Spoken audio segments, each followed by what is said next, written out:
Hey everybody, welcome back to the Overwatch Project.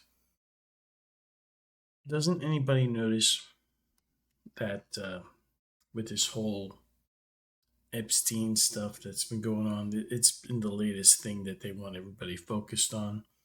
Doesn't anybody notice that just a short time ago we started hearing about this hoax stuff and it was never mentioned before, ever, never, ever, ever was it ever mentioned until just recently. And suddenly now there's this weird letter at the Wall Street Journal. Now, normally I don't get into politics at all, and this isn't really about politics. This is about gaslighting. And the weird thing that, to me, when it's so obvious, but it seems like people get sidetracked or ignore information, or they feel like they have to contain themselves within these little boxes of choices that were given, as if there's no other choices. For example, the whole thing with oh, wouldn't the Demtards had used this against the Repubitards if they had this information before about if Trump was involved in any of this stuff or any Republicans were involved? Wouldn't the Democrats use it? And if they were really opposing each other, I guess maybe. But maybe what if they were all involved and it's like mutually assured destruction? Nobody uses that on anybody. Why do we have to assume that there's just, oh, well, they were really trying to destroy Trump? The whole thing with these elections, that I've been calling them selections for a while. In 1940, the movie Gaslight came out. It was based on a play, it's a British movie. It's a film noir type movie, even though it doesn't have the classic film noir detective, it's still considered like a film noir genre movie, and it's really good. And it's where we get the term gaslighting someone from, the whole psychological manipulation of disinformation, confusing information, exploiting cognitive dissonance. And in 1944, there was a remake, an American remake of the movie, and it was also very good. You can watch these movies for free on most streaming services, and I think they're both on YouTube. The original is right here on YouTube, and I'm gonna link to all this stuff below. I've just been following what has been going on all over YouTube, which is the latest distraction, right? They always have us distracted in something, and I just wanted to comment on how easy it is for most people to be gaslit, and it's something that follows us into the afterlife. And if you're trying to break the reincarnation cycle, you need to get a handle on this stuff. You need to be able to catch it when you see it, and you need to be able to not fall for it, and you need to be able to never limit yourself to just like the choices that supposedly you're given, because there's a lot more to that. So, um, recently I recommended this channel, NDE Research Project, and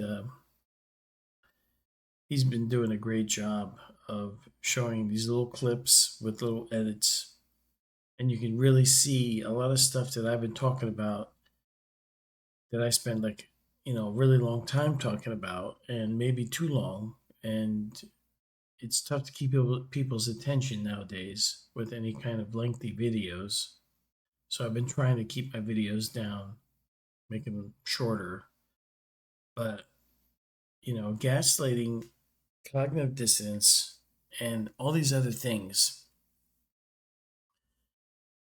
seem to follow us into the afterlife, and the same behavior of manipulators and um, psychological operations seems to be consistent not only in the living earth realm here where supposedly we're alive. It's more like a death realm, and the afterlife, the immediate earth astral. Now, I'm pretty sure that it's like a imprint from being human. It's not, there is a slight possibility that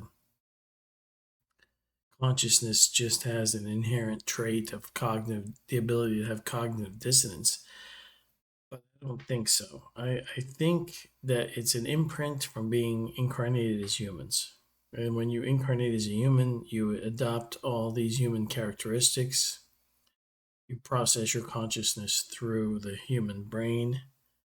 And this dysfunctional thinking method with cognitive dissonance and all these other cognitive biases come out. I mean, did anybody notice during this one interview when Trump was asked this that his whole body language and demeanor and the way he answered the question changed compared to the questions he were asked previously? I'm gonna link to all this stuff so you can check it out for yourself.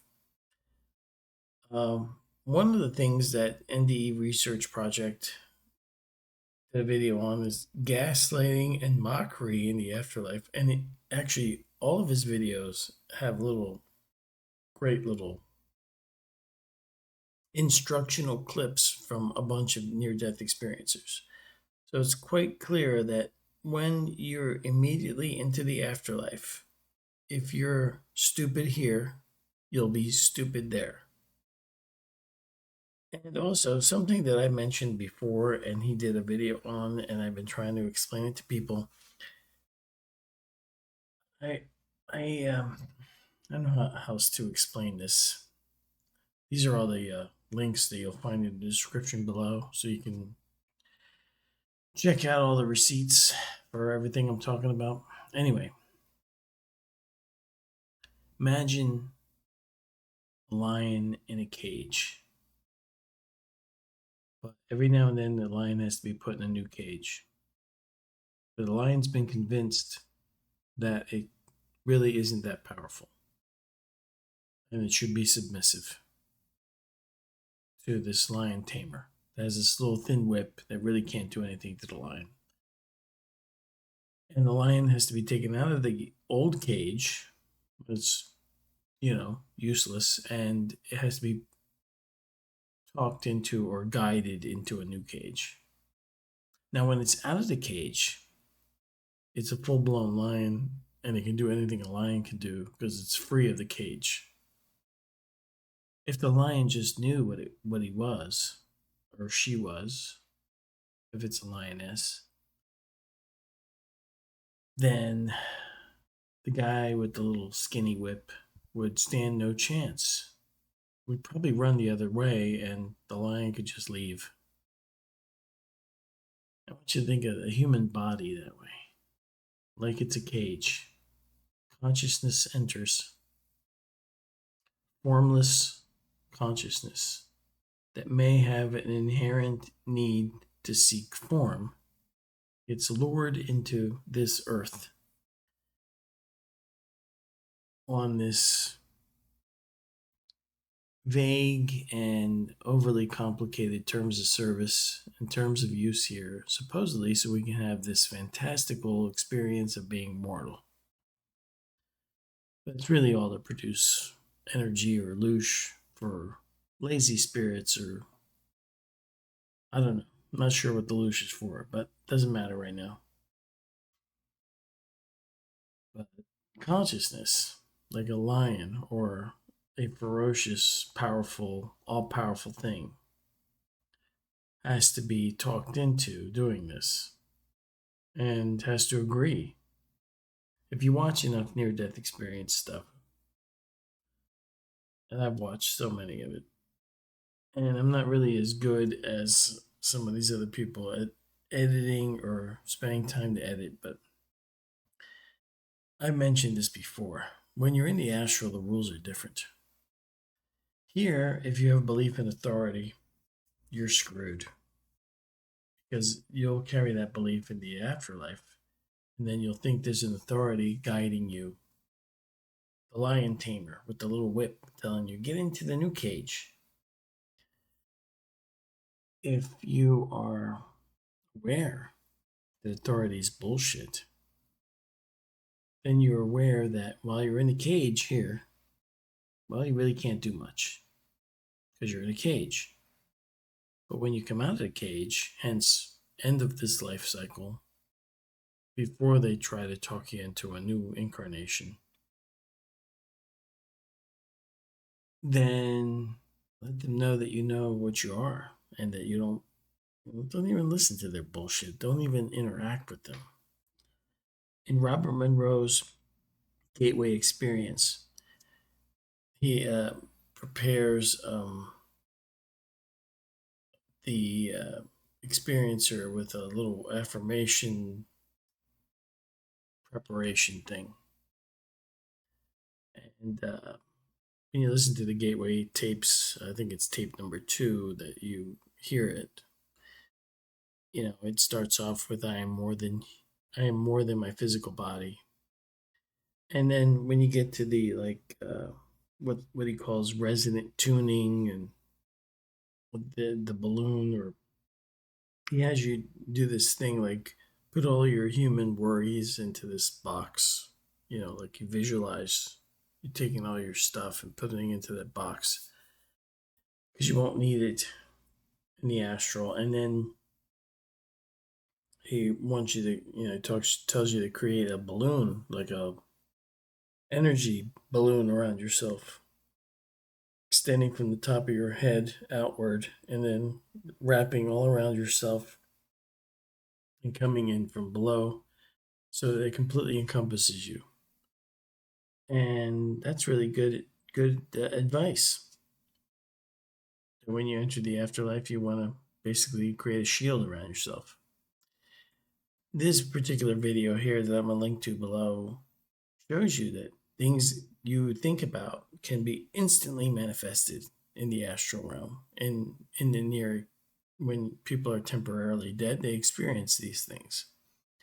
But they're not trained, they haven't trained themselves to uh, realize what they should do or the predicament they're in.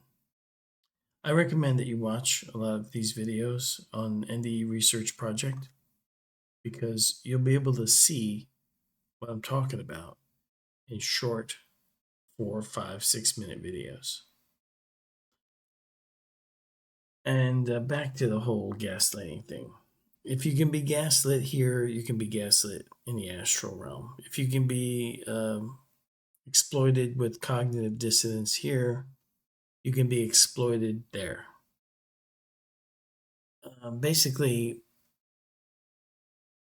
astral entities that govern or manipulate, try to manage this astral or an earth realm for this reincarnation soul farm. They know what they're doing, but they cannot manipulate you if you know what they're doing. I hope that makes sense.